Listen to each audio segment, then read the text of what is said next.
Displacement is not merely the movement of bodies across borders. It is the unraveling of entire worlds. It is the tearing apart of homes, histories, and identities. For women, the experience of displacement carries unique burdens and transformations, emotional, social, and spiritual. Throughout history, when communities have been uprooted by war, famine, disaster, or political oppression, women have stood at the intersection of survival and continuity. They have been both the bearers of loss and the architects of recovery. The story of how women cope with loss and displacement is, therefore, a story of human endurance, written in the language of courage, adaptation, and hope. To understand how women navigate the disorienting aftermath of loss, we must first recognize the multi-dimensional nature of displacement. It is not simply a physical relocation from one place to another, but a psychological and cultural rupture. Home, which once represented safety and belonging, becomes an unreachable memory. The familiar rhythms of daily life, cooking, working, caring, worshiping, are interrupted by uncertainty. In refugee camps, temporary shelters, or the scattered neighborhoods of urban exile, women are forced to reassemble their worlds from fragments. This process is not passive endurance, but active recreation. Each decision, to feed a child, to plant a seed, to tell a story, is an act of rebuilding. Loss manifests in layers. There is the loss of family and community, of land and livelihood, but also the quieter losses of dignity, security, and identity. For women, whose social roles are often closely tied to home and caregiving, displacement can feel like a stripping away of selfhood. Yet within this devastation lies the seed of transformation. History offers countless examples of women who, amid chaos, discovered new sources of strength. In wars from Bosnia to Syria, in the famines of Ethiopia, and in the floods of Bangladesh, women have risen not because they were unscathed, but because they refused to be erased. The emotional landscape of displacement is complex. Grief and resilience coexist in fragile equilibrium. Women mourn their loved ones, their homes, their futures, and yet they must also tend to survival. The immediacy of need leaves little room for prolonged mourning. Food must be found, children must be comforted, and communities must be held together. The act of caring becomes both burden and balm. Many displaced women describe how their responsibilities gave them purpose amid despair. Caring for others, in turn, became a way to care for themselves. Through nurturing, they rediscovered meaning. Through service, they rebuilt dignity. At the heart of women's coping lies adaptability. In the face of uncertainty, women reimagine roles and redefine resilience. The woman who once farmed her land may become a trader in a refugee market. The teacher turned refugee may open a small school beneath a tent. The mother who lost her children may find healing in mentoring orphans. Displacement forces women to draw on dormant strengths, to cultivate new skills, and to build informal economies where formal systems have collapsed. Adaptation is not only a means of survival, but a form of resistance, a refusal to be rendered powerless by circumstance. Community remains a vital thread in this process. When the structures of state and society fail, women weave networks of mutual support. They share food, water, and knowledge. They teach each other to read, sew, or bargain. They become each other's therapists, midwives, and protectors. In the absence of institutional aid, solidarity becomes infrastructure. Across continents, displaced women have created cooperatives, collectives, and advocacy groups that address both immediate survival and long-term empowerment. These networks, often born out of desperation, evolve into spaces of agency and healing. Coping with loss also requires confronting trauma, both personal and collective. The psychological scars of displacement can be as enduring as the material ones. Women often carry the invisible weight of grief, anxiety, and fear. Yet the ways they process trauma are deeply intertwined with culture, spirituality, and community. Some turn to prayer or ritual, others to storytelling, art, or activism. The act of remembering becomes an act of healing. In recounting their experiences, women reclaim control over narratives that were once shaped by violence and loss. They transform pain into testimony, silence into voice. Spirituality, in many contexts, provides an anchor. Faith gives meaning to suffering, offering both solace and moral strength.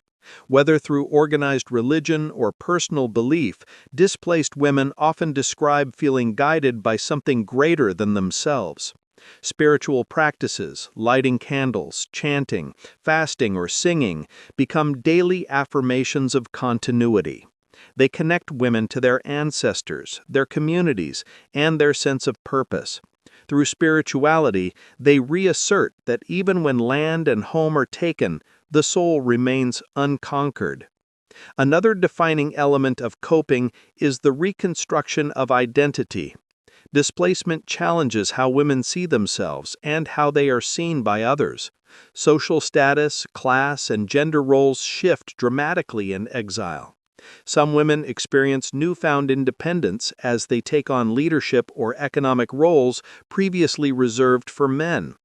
Others face greater subjugation due to patriarchal constraints in camp or host environments. In both cases, identity becomes fluid, reshaped by necessity and experience. This fluidity can be painful, but also empowering. It allows women to reimagine what it means to belong and to contribute. Education and skill building emerge as transformative tools in this process. Learning, whether formal or informal, offers a pathway from dependency to agency. Literacy, vocational training, or digital skills enable women to access economic opportunities and assert autonomy. More importantly, education restores a sense of self-worth and forward momentum. It transforms coping from mere survival into strategic empowerment. In every context, be it the refugee camps of Jordan or the storm-battered coasts of the Philippines, women's learning initiatives have proven that knowledge can heal wounds that neither time nor charity can. Economic independence plays a similar role in rebuilding.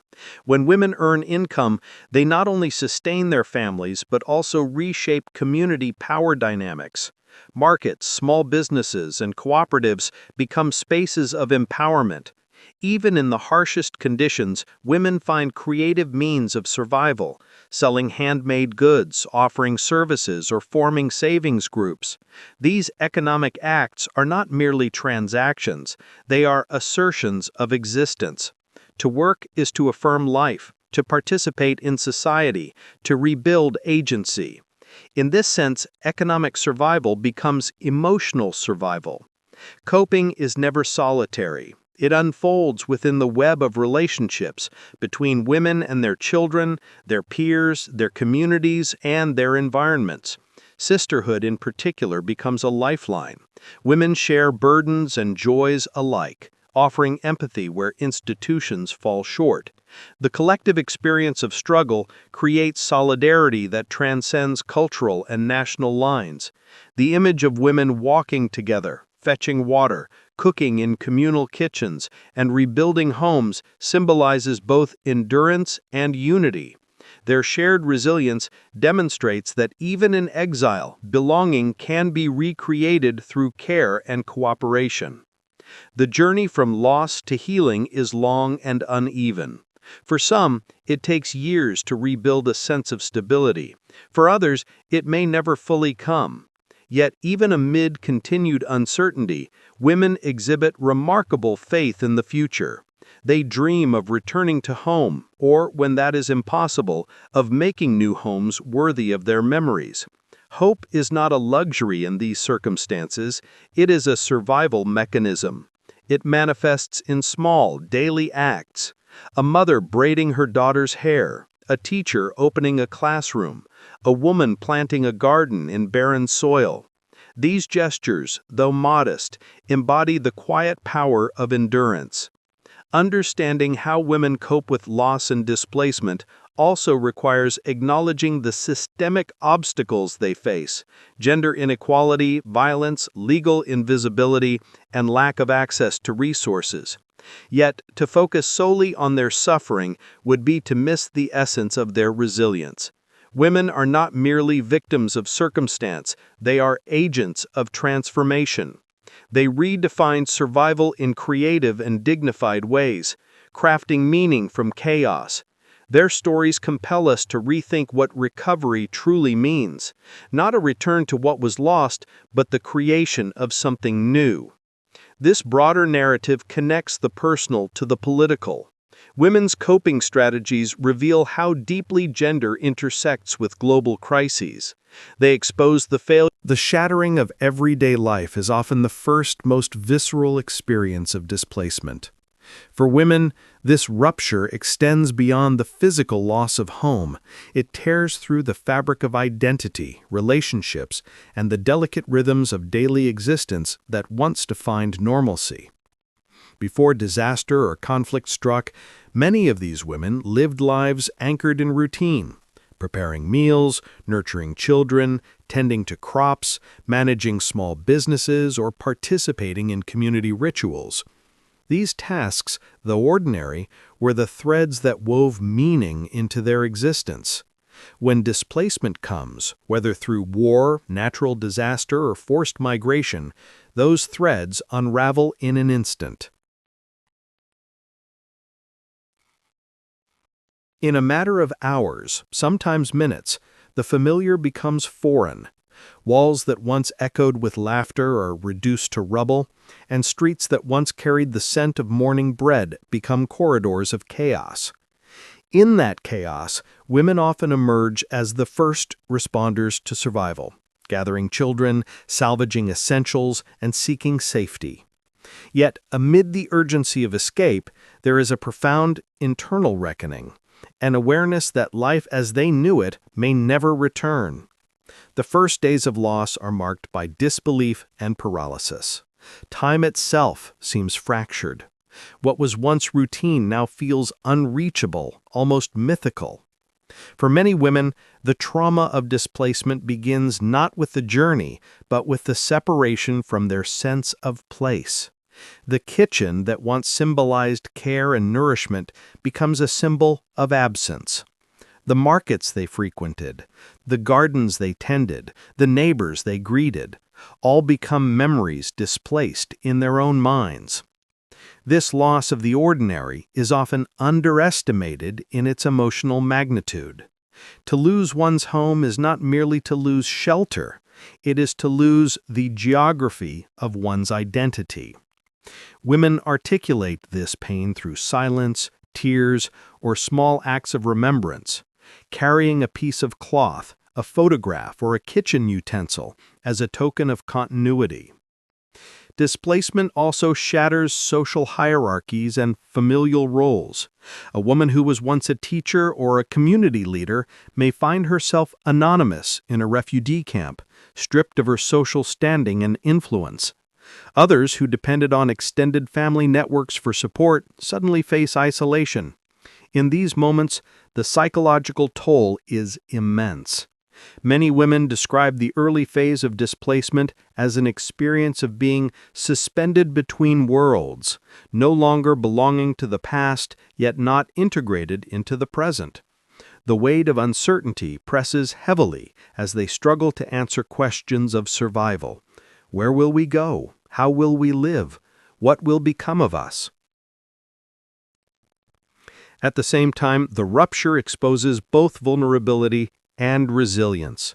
While some women experience profound despair, others begin to reorient their sense of agency in small but vital ways. The act of feeding one's children from limited resources, finding safe passage, or comforting the elderly becomes a silent defiance against total collapse. These gestures, though modest, mark the beginning of resistance, the reassertion of control over chaos. In refugee camps, makeshift shelters, or the ruins of bombed villages, women begin to recreate the semblance of domestic life. They organize cooking spaces, share resources, and form informal networks of care. Such acts signify not a return to normalcy, but the human need to re-establish meaning amid fragmentation. Yet for many, the shattering leaves deep psychological scars. Nightmares, anxiety, and grief accompany the physical hardships. The memory of loss often becomes cyclical, relived through sounds, smells, and sights that echo the moment of rupture. Women describe hearing the same explosions in their dreams, feeling the same panic in moments of silence. For mothers, the trauma is compounded by the helplessness of watching their children suffer. The maternal instinct to protect becomes a source of both strength and torment. Many express guilt over what was lost, the home they could not save, the family members left behind, the lives disrupted under their watch. The first phase of displacement also tests women's relationships with faith and spirituality. For some, belief becomes an anchor, a source of hope in an otherwise incomprehensible world. Prayers whispered in tents or beneath broken roofs become expressions of survival as much as devotion. For others, faith falters, and they question divine justice in the face of suffering. This spiritual conflict mirrors the broader emotional fragmentation, a search for meaning in the ruins of the familiar. In interviews and testimonies from women across conflict and disaster zones, from Syria to South Sudan, from Haiti to Ukraine, a common thread emerges: the sense of disorientation when life's certainties collapse. But beneath the grief lies an extraordinary quiet strength. Women, even when stripped of everything, begin to imagine life beyond loss. They begin to name their pain, to articulate their memories, and to prepare, however uncertainly, for the next chapter. The shattering of everyday life, while devastating, becomes the crucible through which resilience is forged. Out of the ashes of the ordinary, women start the long journey toward reclaiming their humanity. In the wake of displacement, grief becomes both an ever-present companion and an invisible burden. The weight of grief manifests not only in tears or mourning, but in silence, fatigue, and the quiet endurance of pain. For women, this grief is layered. It is the sorrow of losing loved ones, homes, and livelihoods, but also the loss of identity, status, and a sense of belonging.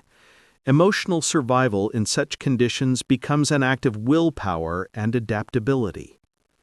Grief for displaced women is rarely linear. It arrives in waves, unpredictable and intense. Some days are filled with numbness, others with overwhelming sorrow. The psychological impact of displacement often unfolds slowly, long after the physical danger has passed. In refugee camps and temporary shelters, women recount nights when memories of the past haunt their dreams, the laughter of children now gone, the smell of home-cooked meals, the faces of husbands or parents left behind. Such memories. The struggle for emotional survival is compounded by the lack of safe spaces to grieve. In many cultures, women are expected to maintain composure and resilience, especially when they are caretakers of families. Tears are often stifled for the sake of children who look to their mothers for strength. In this self-imposed restraint lies both heroism and harm. Heroism in the capacity to endure, and harm in the suppression of emotions that need expression. The unspoken rule that women must. In some cases, grief turns inward, manifesting as depression, withdrawal, or somatic symptoms. Women report chronic fatigue, headaches, or bodily pains with no medical cause, the physical language of emotional suffering. The human mind, deprived of security, seeks refuge in the body. For those who have witnessed violence, the trauma is further deepened by guilt and helplessness. Mothers who lost children or could not protect their families carry an unbearable sense of personal failure. Despite the emotional devastation, women often become the emotional backbone of their displaced communities. They create informal networks of care, forming circles where stories are shared and tears permitted. These small acts of collective mourning serve as both therapy and solidarity. In camps from Lebanon to Bangladesh, women gather to pray, sing, or simply sit in silence together. Such gatherings allow them to reclaim a sense of humanity and shared suffering. They learn to give shape to their grief. Emotional survival also involves the reconstitution of meaning. Many displaced women turn to faith, ritual, or storytelling as mechanisms to process their pain. Rituals, whether daily prayers, lighting candles, or recalling the names of the deceased, help to organize chaos into a narrative of endurance. Storytelling, in particular, transforms memory into testimony. When a woman speaks her pain aloud, she shifts from victim to witness. However, not all women find solace in faith or community. For some, displacement brings existential crisis, a confrontation with the fragility of human life and the seeming indifference of fate. In such cases, grief becomes a prolonged struggle against despair. Women describe feeling detached from reality, unable to imagine a future. The loss of time and routine further blurs the boundaries between days. Without work or purpose, emotional numbness takes root. This numbness, while painful, for others, grief transforms into anger at systems that failed them, at authorities that ignored their suffering, or even at themselves for surviving when others did not. This anger, when unacknowledged, can consume, but when harnessed, it can become a driving force for action. Many women channel this anger into advocacy, caregiving, or rebuilding efforts. They begin to organize, to demand justice, to rebuild from the ruins not only for themselves, but for others. In this transformation, the journey of emotional survival is neither quick nor complete. Even after resettlement, many women carry the psychological residue of their displacement. Ordinary sounds or smells can trigger waves of grief. A door slamming can recall gunfire. The smell of smoke can evoke burning homes. Yet, amidst these flashbacks, women continue to create new patterns of life, new relationships, new forms of belonging. Healing in this context is not the absence of pain, but the ability to live alongside it. Ultimately, the weight of grief teaches women about the depths of their resilience. Through mourning, they discover endurance. Through pain, they rediscover empathy. Their emotional survival becomes an act of quiet defiance against a world that has rendered them invisible. Every tear shed in secret, every moment of laughter reclaimed, is a declaration that loss may define their past, but it does not define their entirety. The struggle for emotional survival is then the heartbeat of resilience. After the initial shock and grief of displacement, women begin a profound process of reconstruction, of not only their physical surroundings, but also their inner selves. The loss of home and community often leaves a vacuum of identity, yet within that emptiness emerges an opportunity to redefine purpose. Rebuilding identity in the aftermath of loss becomes a deeply human act of survival. It is about reclaiming dignity, agency, and meaning in a world that has been fractured. In many displaced communities, women assume new roles out of necessity. When traditional family structures collapse and men are absent due to conflict, imprisonment, or death, women become the heads of households, decision-makers, and breadwinners. This transformation is not always voluntary, but it is often empowering. Through these responsibilities, women rediscovered their capacity for leadership and resilience. What begins as an act of survival slowly evolves into an assertion of strength and independence. The act of rebuilding identity often intersects with care and responsibility. Women, even in displacement, take on the role of nurturers and organizers. They manage food distribution, teach children, support the elderly, and maintain social order in temporary camps. Their work may not always be recognized as formal labor, but it becomes the foundation upon which community life is rebuilt. Through these roles, women affirm their existence and significance in the face of chaos. They are not merely victims.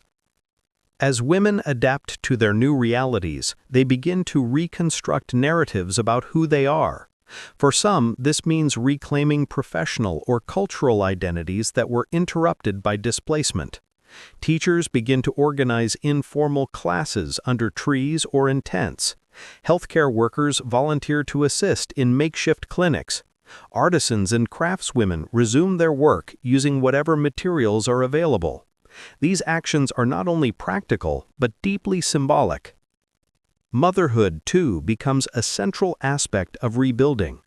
The maternal role, once anchored in stability, transforms into a source of courage and endurance. Mothers find purpose in ensuring their children's survival, education, and emotional well-being, even when their own resources are scarce. The act of protecting, teaching, and guiding becomes an affirmation of life amid destruction. In this way, maternal identity evolves beyond care.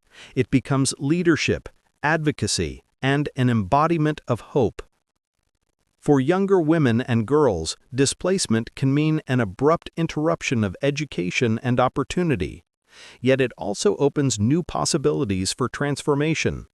Many girls who once expected to follow traditional domestic paths find themselves acquiring new skills, participating in community work, and imagining futures they never considered.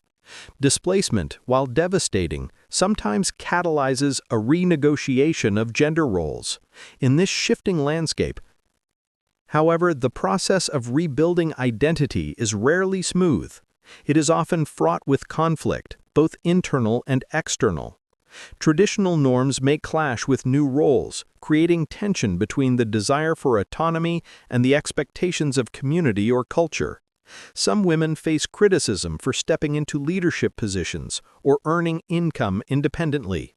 Others grapple with guilt, questioning whether embracing new opportunities dishonors their past lives or the memory of those lost. Nevertheless, within these contradictions lies growth. Women begin to reconcile their past identities with their evolving selves.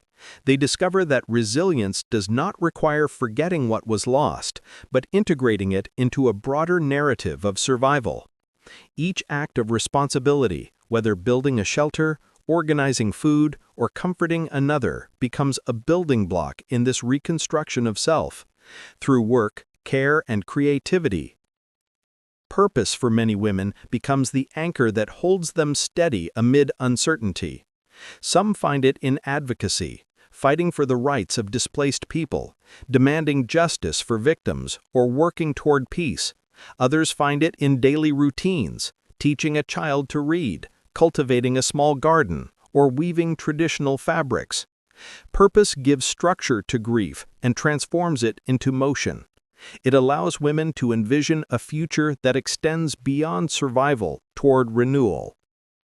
In the end, rebuilding identity is an act of defiance against erasure. Displacement seeks to strip people of their names, their histories, and their sense of belonging. By embracing new roles and responsibilities, women resist this erasure. They prove that identity is not confined to a place, but carried within the self, malleable, enduring, and capable of rebirth. Their stories remind the world that from the ruins of loss can emerge not only resilience, but reinvention. Women do not simply rebuild homes. Through the merging of duty and purpose, women chart the course from survival to selfhood. In rediscovering their roles, they forge new meanings of what it is to belong, to nurture, and to lead. The rebuilding of identity is thus not merely a consequence of displacement, but a testament to the enduring strength of the human spirit, one that refuses to be defined by what was taken, and instead redefines itself by what can still be created. In the aftermath of displacement, when the individual struggle for survival begins to weigh heavily upon every woman, community and sisterhood emerge as lifelines of strength and renewal. The sense of belonging that once stemmed from place and family finds new expression through solidarity with other women who share the same pain and uncertainty. In refugee camps, informal settlements, and makeshift villages, women begin to recreate social fabrics from the fragments of loss. These networks often form spontaneously around food lines, water collection points, or communal fires, and gradually evolve into spaces of mutual care and empowerment. Through shared experiences, they discover that healing is not a solitary journey, but a collective endeavor that draws its power from empathy and connection. Sisterhood becomes a source of resilience, where women exchange not only resources, but also emotional sustenance, stories, and knowledge. They counsel one another in grief, share strategies for survival, and foster an unspoken understanding that transcends cultural and linguistic barriers. Across continents, from Syrian refugee camps in Jordan to Rohingya settlements in Bangladesh and the internally displaced communities of the Democratic Republic of Congo, the same pattern unfolds: women standing side by side, transforming spaces of despair into centers of collective hope. These bonds are not merely emotional, they carry tangible impact. Women organize cooperatives, establish childcare centers, and form advocacy groups to amplify their voices in humanitarian decision-making processes. Through collaboration, they reclaim agency in environments designed to strip them of power. The communal kitchen becomes a site of both nourishment and negotiation, where food preparation turns into conversation, and conversation into organization. The collective weaving of mats, sewing of garments, or cultivation of small gardens becomes an act of both survival and cultural preservation. These actions affirm that even in exile, traditions can persist, identities can adapt, and communities can be rebuilt from the ground up. In these female-led circles, the sharing of stories serves as a profound therapeutic act. When women recount their losses, fears, and dreams to one another, they transform trauma into testimony, isolation into belonging. Listening becomes a form of witnessing, and witnessing becomes a form of healing. In many cases, these informal networks provide the emotional support that formal aid systems cannot. Humanitarian organizations have increasingly recognized the centrality of women's groups in stabilizing displaced populations. Studies and fieldwork repeatedly show that where women's collectives thrive, communities recover faster, both socially and economically. Within these spaces, leadership often emerges organically. A mother who once comforted her grieving neighbor becomes the head of a support group. A teacher who once organized lessons for children under a tent becomes a coordinator of education initiatives. This form of leadership is relational rather than hierarchical. It thrives on empathy, cooperation, and shared purpose. Sisterhood, in this sense, is not only a response to crisis, but also a radical reimagining of community itself, one where power is distributed through care rather than control. Yet these networks are not without challenges. Scarcity of resources, cultural tensions, and the burden of trauma can strain relationships. But even amidst conflict, women find ways to mediate, forgive, and rebuild trust, understanding that their survival is intertwined.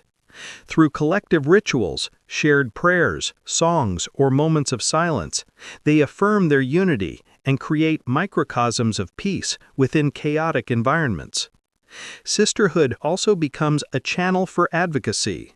Women's groups often serve as intermediaries between displaced populations and aid agencies, ensuring that their community's specific needs, such as maternal health, education, and protection from violence, are addressed. In some cases, these groups evolve into political voices demanding justice, recognition, and long-term solutions. They remind the world that displaced women are not merely beneficiaries of aid, but active architects of resilience. The power of shared strength lies in its quiet persistence. It is the laughter amid ruins, the helping hand in a moment of weakness, the collective song rising against despair. It is the realization that survival, when shared, becomes transformation. Through sisterhood, women rebuild not only their communities, but also the very idea of humanity, one founded on compassion, interdependence, and the unbreakable will to endure together. In the aftermath of loss and displacement, women have often found themselves standing at the crossroads of uncertainty and endurance. Chapter 5 explores how women, dispossessed by war, natural disasters, or forced migration, adapt to radically altered realities. It examines how they rebuild through skill development, economic innovation, and creative survival, transforming crisis into a crucible for empowerment. Adaptation begins with necessity. When women lose their homes, their livelihoods, and their social networks, the immediate need to sustain themselves and their families drives them to improvise. Many displaced women come from agricultural backgrounds or informal labor sectors, where the transition from rural to urban settings, often within refugee camps or resettlement areas, requires learning new skills. They may shift from farming to small-scale trading, sewing, food vending, or caregiving. This transformation is not merely economic, it is psychological, symbolizing agency amid chaos. Economic survival for displaced women is shaped by both structural challenges and social innovation. In refugee camps, humanitarian agencies often implement skill-building workshops, tailoring, handicrafts, literacy, and entrepreneurship training. While these programs are sometimes limited in scope, they provide essential lifelines. For example, women in Jordan's Zaatari refugee camp, displaced from Syria, have developed a bustling microeconomy. Through sewing cooperatives, cooking services, and digital work initiatives, women contribute not only to household income, but also to community cohesion. Similarly, in South Asia, women displaced by floods and cyclones have turned to collective models of resilience. Self-help groups in Bangladesh and India have enabled women to pool resources, start small enterprises, and access microcredit. These groups foster solidarity, teaching financial literacy and negotiation skills. Through them, women reclaim a sense of control over their lives, navigating both patriarchal restrictions and economic precarity. Adaptation in this sense is not passive endurance, but active reinvention. Skill building plays a critical role in this reinvention. Education and vocational training, once secondary to household labor, become tools for liberation. For many displaced women, learning to read or manage money is an act of defiance against marginalization. Programs led by NGOs and local organizations often combine technical training with psychosocial support, recognizing that healing and empowerment are intertwined. When a woman learns to weave baskets or code a website, she is not merely learning a trade, she is reclaiming her capacity to shape her destiny. The digital era has expanded the possibilities for economic survival. Remote work, online marketplaces, and mobile banking offer new avenues for women in displacement contexts. In East Africa, for example, digital literacy initiatives have enabled refugee women to sell crafts online or offer freelance services. These innovations bridge the isolation of displacement, allowing women to connect with global consumers and professional networks. However, digital inclusion remains uneven, limited by access to technology, internet infrastructure, and cultural constraints. The struggle to participate in the digital economy is itself a form of resilience. The transformation from dependency to agency often unfolds through community-based economies. Informal networks of exchange, bartering food, sharing childcare, or teaching each other new crafts illustrate how survival becomes collective. Women's cooperatives and associations emerge as engines of economic revival. They build social capital, enabling access to microfinance and legal recognition. For instance, in post-conflict Sierra Leone, women's agricultural collectives not only restored food security, but also became platforms for advocacy, challenging land ownership norms and gender discrimination.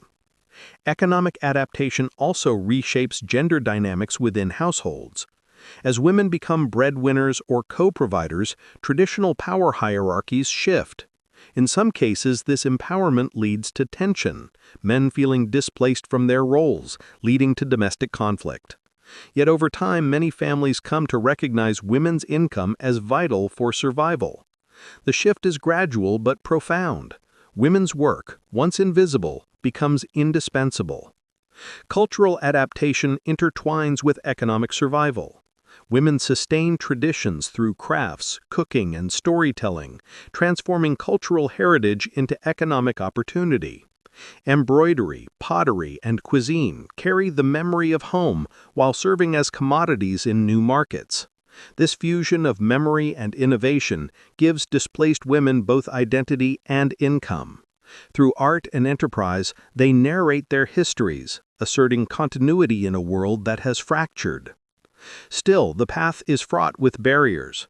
Structural inequalities, limited access to land, credit, and education persist. Many displaced women work in precarious conditions, underpaid and unprotected. Economic exploitation, gender-based violence, and legal invisibility compound their vulnerability. Despite this, women persist in carving out spaces of resistance. They create informal safety nets, advocate for policy reform, and build partnerships with local NGOs to expand their opportunities. One of the most significant aspects of adaptation is the intergenerational transmission of resilience. Mothers teach daughters the value of perseverance and skill. In refugee contexts, girls often assist in family enterprises, learning entrepreneurship by observation. This not only ensures survival, but also lays the groundwork for future independence. Education, even informal, becomes a form of inheritance, a strategy for long-term security. Psychologically, economic survival restores dignity. Work, even when arduous, affirms worth and belonging. Many displaced women describe their businesses as hope projects, symbols of agency amidst trauma. The process of rebuilding livelihoods provides structure and meaning, countering the aimlessness that often follows loss. Moreover, collective work fosters emotional healing. The marketplace, sewing circle, or cooperative becomes a site of solidarity and shared purpose. Governments and international institutions play an uneven role in supporting women's economic adaptation. While policies on gender and displacement have improved, implementation gaps remain.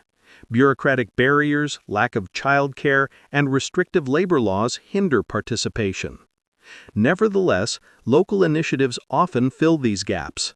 Grassroots programs led by women's associations tend to be more responsive, culturally sensitive, and sustainable.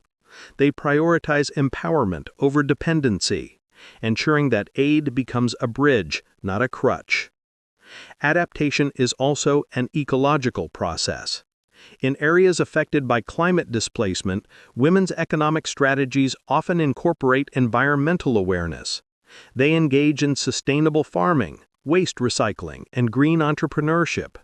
These practices not only support livelihoods, but also contribute to ecological resilience. In Kenya, for example, women's tree planting cooperatives provide income while restoring degraded landscapes, a powerful metaphor for regeneration amid loss.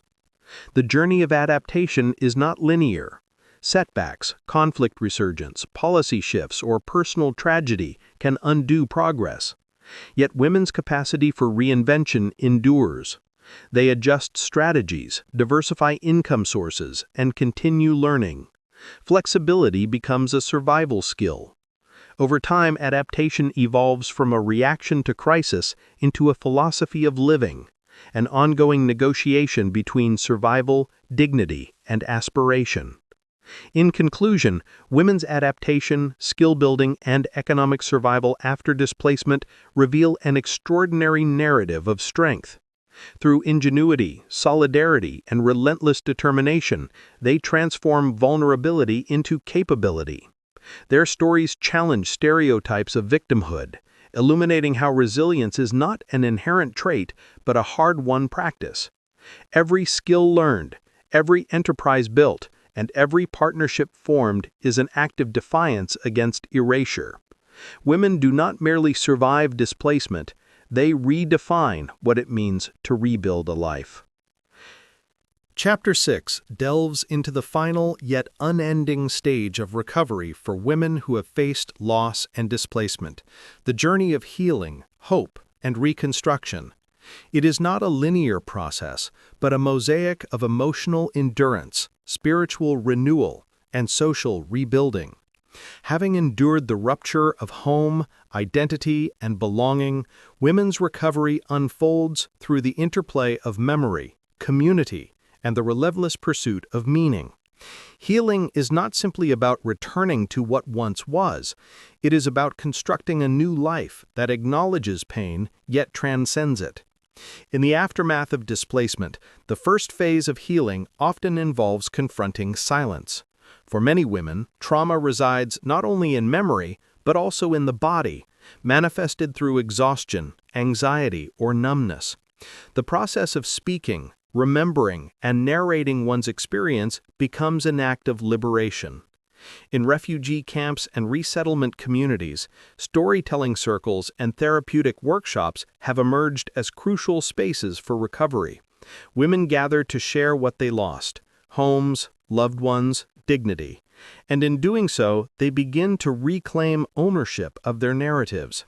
This act of voice is profoundly political. It transforms passive suffering into active remembrance. Healing also takes spiritual and cultural dimensions. In many societies, women turn to ritual, prayer, and ancestral traditions to make sense of suffering. Lighting a candle, reciting verses, or preparing food in remembrance becomes a way of bridging the past with the present. These small acts of ritual continuity rebuild emotional order amid chaos. For instance, in post-conflict Rwanda, women's associations combine trauma counseling with traditional drumming and dance ceremonies, allowing participants to express grief and joy in the same breath. Such expressions do not erase pain, but integrate it into a collective rhythm of survival. At the heart of reconstruction lies the redefinition of identity.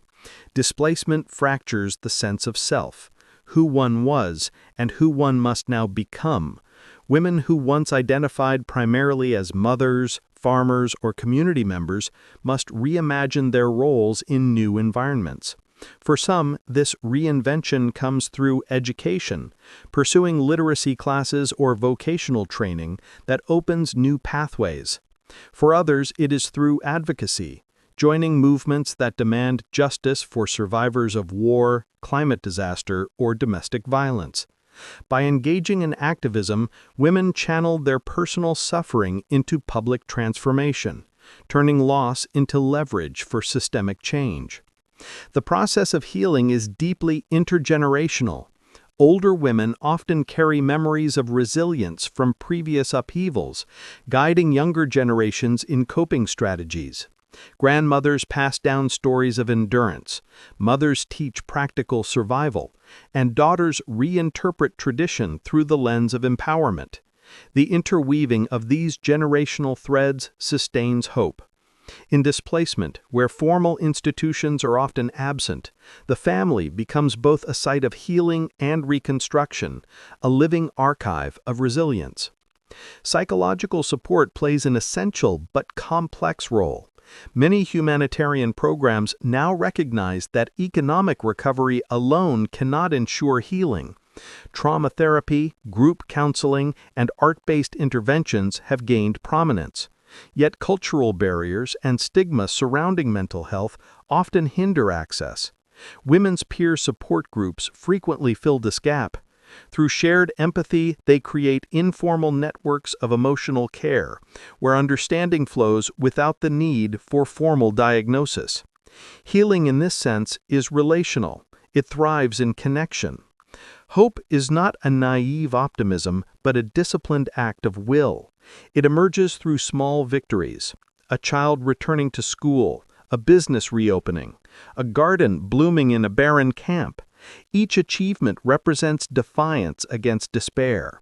Women's hope is pragmatic. It grows from doing, from rebuilding, one brick, one seed, one relationship at a time. In South Sudan, displaced women have established peace kitchens, communal spaces where cooking becomes both livelihood and reconciliation. As they prepare food together, they discuss conflict resolution and plan for community rebuilding. The aroma of shared meals becomes a quiet manifesto for coexistence. Reconstruction operates at multiple levels: physical, social, and psychological. Physically, it involves rebuilding homes, schools, and markets. Socially, it means restoring trust in fractured communities. Psychologically, it demands rebuilding belief in the future. Women often lead this reconstruction not through grand policy, but through daily acts of care: tending to children, mending clothes, mediating disputes, and planting gardens. These small gestures accumulate into a powerful architecture of renewal. Cultural continuity also plays a vital role in the reconstruction of identity. Songs, stories, and crafts carry emotional DNA. When women teach traditional songs to their children in exile, they are not only preserving heritage, but also anchoring a sense of belonging. This continuity mitigates the psychological dislocation of exile. In many refugee communities, cultural centers have become sanctuaries of memory, offering art classes, music, and storytelling as vehicles of collective healing. Creativity becomes both therapy and testimony. The concept of home undergoes profound transformation. For many displaced women, home becomes less a place and more a process, something recreated through relationships, routines, and symbols. A tent adorned with a handmade rug or a garden grown in camp soil becomes a statement of belonging. Rebuilding home is an act of agency, a refusal to remain rootless. It reflects the human need to create order and beauty, even in precariousness. Forgiveness and reconciliation mark another dimension of healing. For those affected by violence or betrayal, forgiveness is neither immediate nor universal. Some women choose it as a path to peace, others find empowerment in the pursuit of justice. Both choices are valid. In post-genocide Rwanda and Bosnia, women's tribunals and truth commissions have provided spaces for testimony and accountability. These processes allow survivors to confront the past on their own terms, balancing grief with moral clarity. Healing in these contexts is inseparable from justice. Spiritual renewal intersects with material reconstruction. Many faith-based organizations working with displaced populations emphasize the integration of prayer with practical empowerment. Women's cooperatives often begin meetings with spiritual reflection, recognizing that strength must be nurtured from within.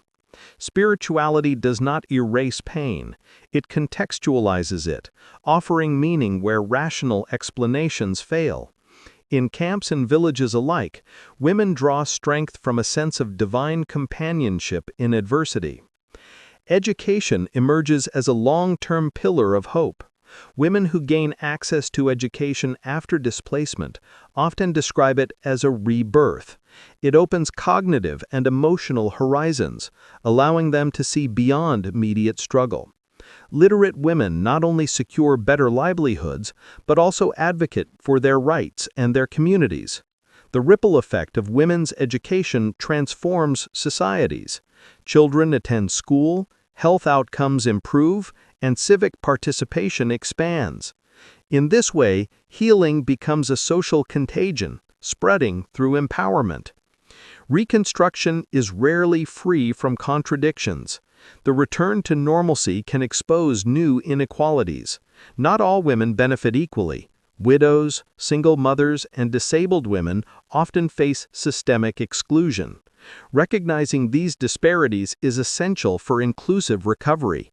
Programs that center women's voices in planning and governance ensure that reconstruction reflects lived realities rather than imposed visions.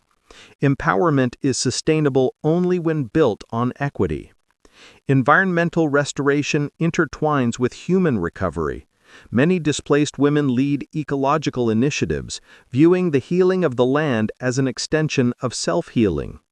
Tree planting, waste recycling, and sustainable farming reconnect them with cycles of growth and regeneration. The act of nurturing the earth restores a sense of continuity with life itself. In this sense, ecology becomes therapy, a way to transform grief into generative care for the planet. Ultimately, the long path to reconstruction is about transforming survival into flourishing. It involves patience, creativity, and collective determination. Women who once lived in tents now run cooperatives. Those who were voiceless become community leaders. Their trajectories embody the triumph of persistence over despair. Healing, though never complete, becomes a rhythm that sustains life beyond loss. The closing lesson of this chapter is that reconstruction is not the restoration of the old world, but the creation of a new one. Women who rebuild after displacement